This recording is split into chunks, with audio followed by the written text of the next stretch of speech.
Good morning, friends. My name is Manoj from Moremarks Academy. So first part हमने complete कर लिया था, जिसके अंदर हमने देखा था कंज्यूमर प्रोटेक्शन एक्ट क्या होता है, कंज्यूमर क्या होता है, गुड्स क्या होते हैं, सर्विसेज क्या होती हैं और क्या क्या राइट्स हमारे पास होते हैं एज ए कंज्यूमर जो हम परस्यू कर सकते हैं। ये सब हमने फर्स्ट पार्ट के अंदर किया था। सेकंड पार्ट हम स्टार्ट कर रहे हैं। अब हम बोलते हैं कि consumer is a king, consumer एक राजा की तरह होता है, तो हर एक राजा की अपनी कुछ रिस्पॉन्सिबिलिटीज होती हैं। तो कंज्यूमर की भी अपनी कुछ रिस्पॉन्सिबिलिटीज होती हैं जो हमें फुलफिल करनी होती हैं एज ए कंज्यूमर। क्या क्या रिस्पॉन्सिबिलिटीज एक कंज्यूमर की होती हैं वो हम चेक कर लेते हैं। सबसे पहले रिस्पॉन्सिबिलिटी आती है be aware about various goods and services available.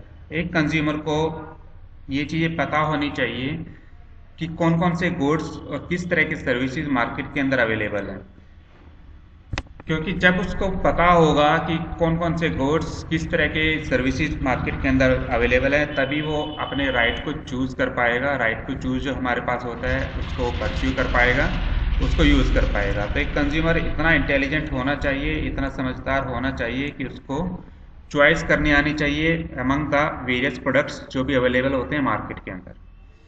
Second responsibility जो कंज्यूमर की आती है कि ही should buy only standardised product. उसको किसी भी मैन्युफैक्चरर के ऐसे प्रोडक्ट्स परचेज नहीं करने चाहिए जो एक सब स्टैंडर्ड्स के प्रोडक्ट हों, जिनको कोई स्टैंडर्ड नहीं बनाओ। गवर्नमेंट ने जो स्टैंडर्ड्स बनाए हैं, आईएसआई सर्टिफिकेशन आपके पास है, एगमार्क है, एफओएस है, तो इस तरह की जितने भी सर्टिफिकेट्स आपके पास बनाए गए हैं, जितने भी स्टैंडर्ड्स आपके पास बनाए गए हैं, एफपीओ सर्टिफिकेट फूड के लिए बनाया गया है, हॉलमार्क सर्टिफिकेट ज्वेलरी के बनाया गया है, एगमार्क आपके पास एग्रीकल्चर प्रोडक्ट्स के लिए बनाया गया है। तो कंज्यूमर जब भी कोई प्रोडक्ट परचेज करता है तो उसको एक स्टैंडर्डाइज्ड गुड्स परचेज करने होते हैं, ताकि आपको एक पर्टिकुलर क्वालिटी की एश्योरेंस मिल जाए। उसको आईएसआई सर्टिफिकेट देखना चाहिए यदि वो कोई इलेक्ट्रिकल गुड परचेज कर रहा है, एफपीओ मार्क उसको देखना चाहिए यदि वो कोई फूड प्रोडक्ट परचेज कर रहा है, हॉल मार्क उसको देखना चाहिए इन केस ऑफ ज्वेलरी, और एग मार्क उसको देखना चाहिए ऑन एग्रीकल्चरल प्रोडक्ट। तो उसके पास अलग अलग तरह के स्टैंडर्ड्स सेट किए गए हैं, उन स्टैंडर्ड्स को देख करके ही उसको अपना प्रोडक्ट जो है परचेज करना चाहिए। Third thing, be read labels carefully, कि जितने भी लेबल्स आपके प्रोडक्ट के ऊपर लगे हुए होते हैं उन लेबल्स को वो ध्यान से पढ़े। उसको ध्यान से पढ़ेगा तो उसको इन्फॉर्मेशन पता चलेगी कि वो उस गुड्स के अंदर, उस प्रोडक्ट के अंदर क्या क्या इंग्रेडिएंट्स डाले हुए हैं, उसकी मैन्युफैक्चरिंग डेट क्या है, उसका वेट क्या है, उसकी एक्सपायरी डेट क्या है, उसका प्राइसेस क्या है। तो उसको मोस्टली इन्फॉर्मेशन सिर्फ लेबल देख करके ही पता चल जाती है। इन केस कोई प्रोडक्ट एक्सपायर होने वाला है तो उसको वो प्रोडक्ट नहीं परचेज करना चाहिए।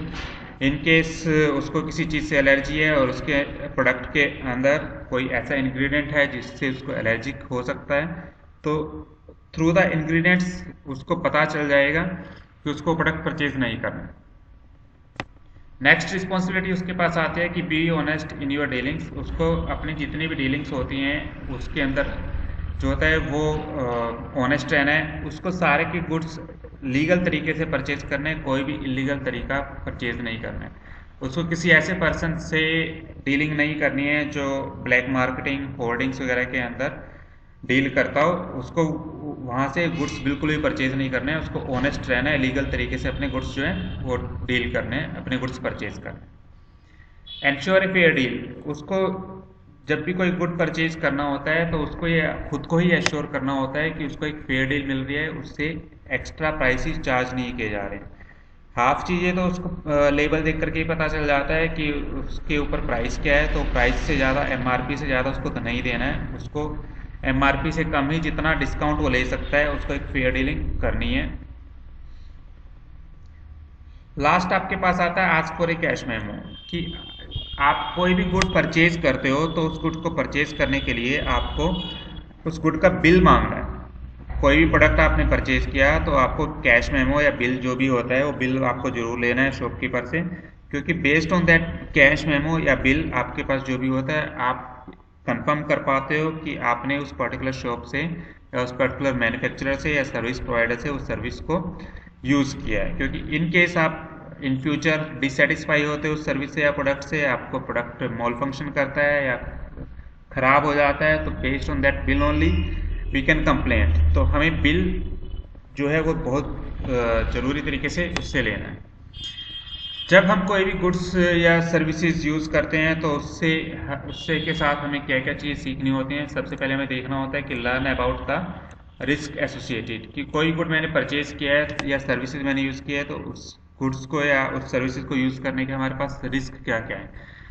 तो मैन्युफैक्चरर उस प्रोडक्ट के साथ एक इंस्ट्रक्शंस मेन्यू देता है, इंस्ट्रक्शंस बुकलेट देता है, तो वो बुकलेट हमें अच्छे तरीके से पढ़ना है, उसको पढ़ने के बाद ही उस प्रोडक्ट को यूज़ करना है। Second, file A complaint in case of dissatisfaction, कि यदि हम उस प्रोडक्ट से सेटिस्फाई नहीं है तो हमें सबसे पहला काम करना है, जो भी मैन्युफैक्चरर है या जो भी सेलर है, उस सेलर के पास जाकर के हमें उस प्रोडक्ट के बारे में कंप्लेंट रजिस्टर करना है। क्योंकि जब तक हम किसी सेलर को बताएंगे ही नहीं या किसी मैन्युफैक्चरर को नहीं बताएंगे कि क्या प्रॉब्लम है, वो हमारा प्रॉब्लम का सोल्यूशन नहीं कर सकता। तो फर्स्ट थिंग हमें यही करना है कि हमें कंप्लेंट रजिस्टर करनी है मैन्युफैक्चरर के साथ या सर्विस प्रोवाइडर के साथ।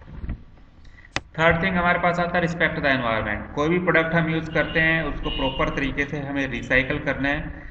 हमें उस प्रोडक्ट को यूज़ करके चीज़ों को ऐसे नहीं फेंकना है जैसा हम कर देते हैं कि हमने कोल्ड ड्रिंक पिया, कोल्ड ड्रिंक की बोतल को रोड के ऊपर फेंक दिया। उसको लिटरिंग नहीं हमें करना है, वेस्ट हमें नहीं फैलाना है, तो हमारे को एनवायरनमेंट को रिस्पेक्ट करना है, पोल्यूशन कंट्रोल हमें करना है। फिर आता है हमारे पास फॉर्म कंज्यूमर सोसाइटीज़, की एक अकेला कंज्यूमर सब कुछ चीज़ें नहीं कर पाता है, तो हमें अपनी सोसाइटीज़ फॉर्म करनी है। जब हम सोसाइटीज़ फॉर्म करेंगे तो जब सोसाइटीज़ किसी पर्टिकुलर कंपनी के ऊपर या किसी सेलर के अगेंस्ट केस डालती है तो उसका रिजल्ट आपके पास अच्छे आते हैं। तो जब कंज्यूमर सोसाइटीज़ हमारे पास बन जाती हैं तो उसके थ्रू हम अपने आप को एजुकेट भी कर पाते हैं, प्लस जो इंटरेस्ट होते हैं हमारे, उन इंटरेस्ट को सेफ गार्ड कर पाते हैं। तो ये हमारे पास चीज़ें हैं जो कंज्यूमर की रिस्पॉन्सिबिलिटीज़ आती हैं, कंज्यूमर को क्या क्या चीज़ें करनी चाहिए। मार्केट, आपके पास एक फ्री मार्केट है जहाँ पर हर तरह के प्रोडक्ट आपको मिलते हैं, हर तरह की प्रैक्टिसेस आपके पास यूज़ की जाती हैं। सेलर्स जो होते हैं अनफेयर ट्रेड प्रैक्टिसेस भी यूज़ करते हैं ज़्यादा से ज़्यादा सामान बेचने के लिए। पर एक कंज्यूमर को अपनी रिस्पॉन्सिबिलिटीज़ ध्यान में रखनी है, अपने राइट्स ध्यान में रखने हैं किसी भी प्रोडक्ट को परचेज करने से पहले। कंडीशंस क्या होते हैं फ्री मार्केट की एग्जिस्ट करने के लिए? एक तो आपके पास फ्रीडम ऑफ चॉइस, कि आपके पास फ्रीडम ऑफ चॉइस है जिसके थ्रू आप अपना कोई भी प्रोडक्ट चूज़ कर सकते हो। फ्री कंपटीशन मींस कि आपके पास कंपटीशन है, आप एक प्रोडक्ट परचेज नहीं करना चाहते तो दूसरे प्रोडक्ट को आप जाकर के परचेज कर सकते हो। एक ब्रांड आपको महंगा लगता है तो आप दूसरा ब्रांड ले सकते हो। तो आपके पास चॉइस है जिसके थ्रू आप मल्टीपल चीज़ें परचेज कर सकते हो। Third, consumer rationality. रेशनैलिटी का मतलब होता है कि कंज्यूमर इतना समझदार होना चाहिए कि वो अपनी मर्जी से कोई भी प्रोडक्ट चूज़ कर सके और बेस्ट प्रोडक्ट वो चूज़ करे। कंज्यूमर समझदार होना चाहिए। अब बात आती है कि हमारे पास रिड्रेसल एजेंसीज क्या होती हैं, कितनी तरह की हमारे पास रिड्रेसल एजेंसीज हैं, प्लस यदि हमारे को प्रॉब्लम आती है किसी प्रोडक्ट के अंदर तो मैं कहाँ पर कंप्लेंट कर सकता हूँ, कहाँ पर नहीं कर सकता। तो कंज्यूमर प्रोटेक्शन काउंसिल हमारे पास बनाया गया है। कंज्यूमर प्रोटेक्शन काउंसिल के थ्रू हमारे उसको 3 पार्ट में डिवाइड किया गया है। सबसे पहले डिस्ट्रिक्ट लेवल के ऊपर, फिर हमारे पास स्टेट लेवल के ऊपर, फिर उसको सेंट्रल लेवल के ऊपर, या जिसको हम नेशनल लेवल भी बोल देते हैं। तो इन सब के वर्किंग जो होती है वो अलग अलग वर्किंग रहती है जिसको हम डिस्कस कर लेते हैं। कंज्यूमर रिड्रेसल एजेंसीज के अंदर सबसे पहले हमारे पास आता है डिस्ट्रिक्ट लेवल, जो डिस्ट्रिक्ट लेवल के ऊपर हमारे पास होता है, फिर स्टेट लेवल और फिर नेशनल लेवल। यदि हमारे को सबसे पहले जो कंप्लेंट करनी होती है वो डिस्ट्रिक्ट लेवल के ऊपर करनी होती है। यदि डिस्ट्रिक्ट लेवल के ऊपर हमारी कंप्लेंट जो है वो अच्छे से नहीं सुनी जाती है या हम उसके डिसीजन से सेटिस्फाई नहीं है तो हम उस कंप्लेंट को स्टेट लेवल पे लेके आ सकते हैं। स्टेट लेवल के डिसीजन भी हमारे को मान्य नहीं होता है तो we can take it to national commission. तो इस तरीके से हम इनको लेके जा सकते हैं। यदि नेशनल लेवल के ऊपर भी मैं सेटिस्फाई नहीं हो पाता हूँ उनके डिसीजन से तो मैं उस चीज़ को सुप्रीम कोर्ट लेके जा सकता हूँ। Supreme court is the last level जहाँ तक आप अपनी कंप्लेंट को लेके जा सकते हो। डिस्ट्रिक्ट फॉर्म के अंदर कौन कौन पर्सन हमारे पास होते हैं जो सुनवाई करते हैं? सबसे पहले एक प्रेसिडेंट होता है। उस प्रेसिडेंट आपके पास एक डिस्ट्रिक्ट जज होता है जिसके पास क्वालिफिकेशन होते हैं डिस्ट्रिक्ट जज बनने के। डिस्ट्रिक्ट जज के अलावा हमारे पास 2 मेंबर्स और होते हैं जिनके पास एबिलिटी होती है और जो इंटीग्रेट होते हैं, जिन्होंने पढ़ाई की होती है इकोनॉमिक्स की, लॉ की, कॉमर्स की, अकाउंटेंसी की, पब्लिक अफेयर्स की, या एडमिनिस्ट्रेशन की, उनके अंदर से एक मेंबर जो होता है, एक लेडी होती है और एक आपके पास मेल होता है। इसके बाद आता है हमारे पास स्टेट कमीशन। स्टेट कमीशन के ऊपर हमारे पास जो प्रेसिडेंट होता है वो हाई कोर्ट का जज होता है। उसके बाद हमारे पास 2 मेंबर्स और होते हैं जो कि प्रेस्क्राइब किए जाते हैं या हायर किए जाते हैं हमारे पास नेशनल लेवल से। उनके अंदर से एक मेंबर आपके पास वुमेन होने चाहिए। नेशनल लेवल के ऊपर हमारे पास जो मेंबर्स होते हैं उनमें एक सुप्रीम कोर्ट का जज होता है प्लस 4 मेंबर्स और होते हैं। वो 4 मेंबर्स आपके सेंट्रल गवर्नमेंट अपॉइंट करती है, जिसके अंदर से आपके पास एक वुमेन होती है प्लस 3 मेल्स हमारे पास होते हैं। तो ये कंपोजिशन हमारे पास होता है जो डिस्ट्रिक्ट फोरम, स्टेट कमीशन या नेशनल कमीशन के अंदर हमारे पास किया जाता है, जो हमारी कंप्लेंट्स को सुनते हैं। डिस्ट्रिक्ट फोरम की जब हम बात करते हैं तो हमारे पास इस वक्त कंट्री के अंदर 644 डिस्ट्रिक्ट कमीशंस हैं जो कि अलग अलग डिस्ट्रिक्ट्स के अंदर सेटअप किए गए हैं। एक डिस्ट्रिक्ट फोरम के अंदर प्रेसिडेंट और 2 अदर मेंबर्स, ये ऑलरेडी हम डिस्कस कर चुके हैं, जिसके अंदर से एक वुमेन आपके पास होना चाहिए। ये सब के सब मेंबर्स आपके पास अपॉइंट किए जाते हैं स्टेट गवर्नमेंट के थ्रू। डिस्ट्रिक्ट फोरम के अंदर आप किस तरह की कंप्लेंट कर सकते हो? आपके पास कोई गुड्स या सर्विसेज जिसकी value up to 20 lakh rupees है, उसकी कंप्लेंट आप डिस्ट्रिक्ट फोरम के ऊपर कर सकते हो। जब कंप्लेंट आपके पास डिस्ट्रिक्ट फोरम के अंदर रिसीव की जाती है तो एक नोटिस भेजा जाता है कंप्लेंटेंट के अगेंस्ट, जो दूसरी पार्टी होती है जिसके अगेंस्ट आपने कंप्लेंट की है उसके एक नोटिस भेजा जाता है। प्लस जो प्रोडक्ट आपके पास है उस प्रोडक्ट यदि लेबोरेटरी के अंदर टेस्ट करने वाला होता है तो लैब के अंदर टेस्ट करने के लिए भेजा जाता है। तो जो भी रिपोर्ट आती है उस रिपोर्ट के बेस के ऊपर आपके पास जजमेंट दी जाती है। इन केस जो पार्टी है जिसने कंप्लेंट की है वो सेटिस्फाई नहीं होती है डिस्ट्रिक्ट फोरम के ऑर्डर से, तो with in 30 days he can appeal before the state commission. 30 दिन के अंदर जब ऑर्डर आपके पास हुआ है उसके बाद विद इन 30 डेज आप कंप्लेंट कर सकते हो स्टेट कमीशन के अंदर। स्टेट कमीशन के अंदर हमारे पास 365 स्टेट कमीशन इस वक्त इंडिया के अंदर हैं। हर एक स्टेट कमीशन के अंदर एक प्रेसिडेंट होता है और 2 अदर मेंबर्स होते हैं जो कि अपॉइंट किए जाते हैं स्टेट गवर्नमेंट के through. These are appointed by the state government. Complaint आपके पास जो स्टेट कमीशन के अंदर आपके पास आती है जो 20 लाख से ज़्यादा होती है बट 1 करोड़ रुपये से कम होती है। जो भी प्रोडक्ट या जो भी आपके पास सर्विसेज की वैल्यू होती है वो 20 लाख से अबव होनी चाहिए प्लस 1 करोड़ से नीचे आपके पास होनी चाहिए। डिस्ट्रिक्ट फोरम से जो आपके पास कंप्लेंट आई है उनको भी स्टेट कमीशन ले सकता है इनकेस यदि 20 लाख रुपये से कम है। तो कंप्लेंट आती है तो सेम प्रोसीजर आपके पास फॉलो किया जाता है। कंप्लेंट को रजिस्टर किया जाता है, एक नोटिस भेजा जाता है अगेंस्ट पार्टी को जो अदर पार्टी होती है। इनकेस कोई प्रोडक्ट आपको टेस्ट करवाना होता है लेबोरेटरी के अंदर तो एक टेस्ट रिपोर्ट कंडक्ट करवाई जाती है लेबोरेटरी से और उसके बाद हियरिंग की जाती है पार्टी के अगेंस्ट। इन केस यदि जो ऑर्डर आता है उस ऑर्डर से भी सेटिस्फाई नहीं हो पाता है तो with in 30 days national commission के अंदर आप अपील कर सकते हो ऑर्डर पास होने के बाद। नेशनल कमीशन के अंदर अबाव 1 करोड़ रुपीज़ की जितने भी चीज़ें होती हैं, जितने भी केसेस होते हैं जिनकी वैल्यू आपके पास 1 करोड़ रुपये से ज़्यादा होती है, वो केसेस आपके पास नेशनल कमीशन के अंदर सुने जाते हैं। इस कमीशन के अंदर आपके पास एक प्रेसिडेंट आपके पास होता है and at least 4 other members, 4 other members आपके पास होते हैं। उनके अंदर से एक आपके पास वुमेन होनी चाहिए। इन मेंबर्स की जो अपॉइंटमेंट होती है वो सेंट्रल गवर्नमेंट से आपके पास अपॉइंट की जाती है। प्रोसीजर आपके पास सेम है कि आपने कंप्लेंट फाइल की, नोटिस भेजा जाएगा अदर पार्टी को, उसके बाद आपके पास हियरिंग होगी, हियरिंग होने के बाद आपके पास डिसीजन दिया जाएगा। इन केस यदि आप नेशनल कमीशन के ऑर्डर से भी सेटिस्फाई नहीं हो तो लास्ट आपके पास है कि आप सुप्रीम कोर्ट जा सकते हो। सुप्रीम कोर्ट के अगेंस्ट, सुप्रीम कोर्ट के में पार्टी के अगेंस्ट आप एक्शन ले सकते हो। ठीक है, तो ये प्रोसीजर हमारे पास लगभग सेम ही रहता है, चाहे वो डिस्ट्रिक्ट फोरम हमारे पास है, स्टेट कमीशन हमारे पास है, नेशनल कमीशन हमारे पास है, इसमें सब आपके पास सेम रहता है। इसके अंदर सिर्फ आपके पास प्रोसीजर क्या रहेगा कि आपके पास प्रोसीजर सबके अंदर सेम है। सर नेशनल कमीशन के अंदर आपके पास क्या होता है कि आपको जो माइंड के अंदर रखना होता है कि इसके अंदर आपको सिर्फ 1 करोड़ रुपये से ज़्यादा के जितने भी केसेज हैं वही आपको इसके अंदर लेकर के आने हैं। इसके अंदर आपके पास जो प्रोसीजर आपको फॉलो करना होता है नेशनल कमीशन के अंदर, सबसे पहले name, description and address of the complainant, जिसने कंप्लेंट किया है उसका नेम, डिस्क्रिप्शन होता है। फिर आपको जिस पार्टी के अगेंस्ट कंप्लेंट करनी है उसका नेम, डिस्क्रिप्शन, एड्रेस और क्या केस आपके पास है जो आप करना चाहते हो। आपके पास जो भी सबूत हैं, जितने भी फैक्ट्स हैं, वो सारे के सारे फैक्ट्स आपको रिटर्न करने होते हैं। राइट करके आप कंप्लेंट के अंदर लिख देते हो कि कैसे आपने क्या सर्विस यूज़ की थी या क्या प्रोडक्ट यूज़ किया था जिसकी अगेंस्ट आपको कंप्लेंट करनी है। उसके साथ आपको जितने सबूत आपके पास हैं, सपोर्ट ऑफ योर एलिगेशन, वो सारे के सारे एलिगेशन के चीज़ें आपको उसके अंदर लगानी है।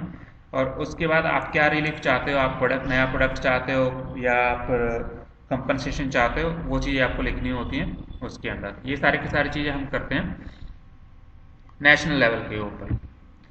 अपील, यदि आप डिस्ट्रिक्ट लेवल से सेटिस्फाई नहीं हो, उसके ऑर्डर से जितना भी जजमेंट आपके पास आया है उस जजमेंट से आप सेटिस्फाई नहीं हो पाते हो, तो विद इन 30 डेज आप अपील कर सकते हो स्टेट कमीशन के ऊपर। यदि स्टेट कमीशन के जजमेंट से भी आप सेटिस्फाई नहीं हो पाते हो तो आप अपील कर सकते हो नेशनल कमीशन के ऊपर। तो ये नेशनल कमीशन के जजमेंट से भी आप सेटिस्फाई नहीं होते हो तो विद इन 30 डेज आप अपील कर सकते हो सुप्रीम कोर्ट के अंदर। तो ये आपके पास एक प्रोसीजर होता है कि जब कहाँ कहाँ पर आप अपील कर सकते हो जजमेंट आने के बाद।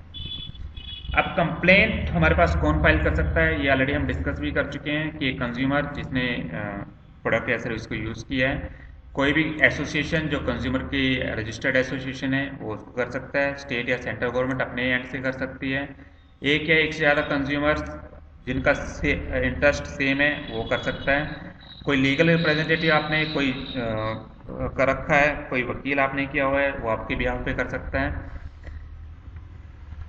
किसके अगेंस्ट कंप्लेंट की जा सकती है, यदि आपके पास डिफेक्टिव गुड्स सप्लाई किए गए हैं तो एक कंप्लेंट मैन्युफैक्चरर, सेलर या डीलर किसी के भी अगेंस्ट आप कंप्लेंट कर सकते हो। यदि आपने कोई सर्विस यूज़ की है तो सर्विस प्रोवाइडर के अगेंस्ट आप कंप्लेंट कर सकते हो। डिफेक्ट का मतलब क्या होता है, आपके पास कोई किसी तरह का कोई फॉल्ट आता है, किसी तरह की कोई इम्परफेक्शन आती है, किसी तरह की कोई कमी आती है क्वालिटी, क्वांटिटी या प्योरिटी के अंदर, उस चीज़ को डिफेक्ट माना जाता है। डेफिशिएंसी भी आपके पास सेम ही होता है, इम्परफेक्शन, शॉर्टकमिंग और इनएडिक्वेसी इन द क्वालिटी की क्वालिटी आपकी ठीक नहीं है प्रोडक्ट की या सर्विस की, वो आपके पास डेफिशिएंसी कहा जाता है। रेमेडीज क्या क्या मिल सकती हैं आपको, या तो आप प्रोडक्ट के अंदर डिफेक्ट को रिमूव करोगे या प्रोडक्ट को रिप्लेस करोगे या रिफंड आप लोगे जो भी प्रोडक्ट प्राइस आपने पे किया हुआ है प्रोडक्ट को परचेज करने के लिए, या आप एक कंपनसेशन लेना चाहते हो कि यदि आपको इंजरी हुई है उस पर्टिकुलर प्रोडक्ट को यूज़ करते हुए तो आप एक कंपनसेशन ले सकते हो, या आप डैमेजेस के अगेंस्ट केस लड़ सकते हो। अनफेयर ट्रेड प्रैक्टिसेस आपके पास हुई हैं तो वो दोबारा से रिपीट नहीं होगी, ये चीज़ें मैन्युफैक्चरर या सर्विस प्रोवाइडर दे सकता है। यदि गुड्स आपके पास ऐसे हैं जो हेल्थ के लिए या सोसाइटी के लिए हार्मफुल हो सकते हैं, वो गुड्स को पर बैन लगाया जा सकता है, गुड्स को ऊपर बैन लगा दिया, विड्रॉ फ्रॉम द सेल आपके पास हो सकता है, मैन्युफैक्चरर की यूनिट्स को सीज किया जा सकता है। Amount not less than 5% of the value of defective goods, कि आपने जो डिफेक्टिव गुड्स थे उनके 5% कम से कम आपको कंज्यूमर वेलफेयर फंड के अंदर देना पड़ता है। करेक्टिव एडवर्टीजमेंट्स आपको देनी होती है ताकि जो प्रीवियस एडवर्टीजमेंट्स आपने दी थी जिसके थ्रू आपने प्रॉपर तरीके से उस प्रोडक्ट को नहीं दिखाया था तो आपको एक नई एडवर्टीजमेंट देनी पड़ती है जिसके अंदर करेक्ट करके दिखाना पड़ता है कि मिसलीडिंग एडवर्टीजमेंट्स थी हमारे पास पहले जो की गई थी, अब नई एडवर्टीजमेंट हमारे पास ही है। और अप्रोप्रिएट कॉस्ट आपको देनी पड़ती है जिस पार्टी ने कंप्लेंट की है उस पार्टी को। तो यहाँ पर आकर के हमारा जो चैप्टर है कंज्यूमर प्रोटेक्शन का वो खत्म हो जाता है। तो दैट्स इट फॉर